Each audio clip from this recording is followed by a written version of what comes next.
மட்டும் இந்த வெள்ளத்துல எங்க வீட்டுக்குள்ளே தண்ணி வந்துச்சு. அது ஐயா கிட்டே சொல்ல போனா, ஐயா அந்த நேரத்துல அதாவது சாக்குளத்து மெட்டு மெயின்யா எங்க ஊர் ஒரு 18 கிராமத்துக்கு அதுதான் வாழ்வாதாரம். அதாவது நாங்க ஒரு சரி. 60 கிலோமீட்டர் சுத்தி போனோம். ஜீப்ல போனா.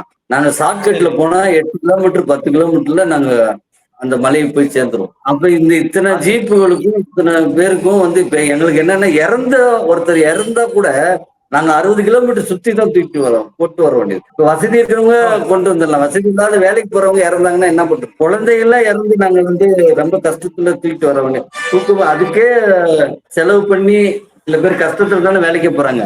அவங்களுடைய குடும்பத்தை புரியுது. எப்படி அவங்க செலவு பண்ணி எடுத்து வந்துட்டாங்க. நானும் அந்த ஐயா கிட்ட இருந்தேன் கொஞ்ச நாளா. இப்ப நான் ஒரு 3, 4 வருஷம் இந்த ஊர்ல வந்து என் ஃபேமிலியோட இருக்கேன். இப்ப இந்த மழை நீர்லாம் வடிஞ்சதுக்கு பிறகு அந்த அந்த தடுப்பணை வந்து சீரமைக்கப்பட்டிருக்குமா? எப்படி? இன்னும் படல என்ன ஒரு வாரம் ஆச்சு. இன்னும் படல. நானும் அந்த ஓடையில தான் எங்க வீடே இருக்கு. இன்னும் அந்த ஓடை போன வட்டம் இந்த வெள்ளத்துல எங்க வீட்டுக்குள்ளே தண்ணி வந்துச்சு. அது நாம கிராம பஞ்சாயத்துக்கு தான் நான் சொன்னேன். நான் போட்டோ எடுத்து அனுப்பல. அது ஐயா கிட்டே சொல்ல போனா, ஐயா அந்த நேரத்துல ஊர்ல இல்ல.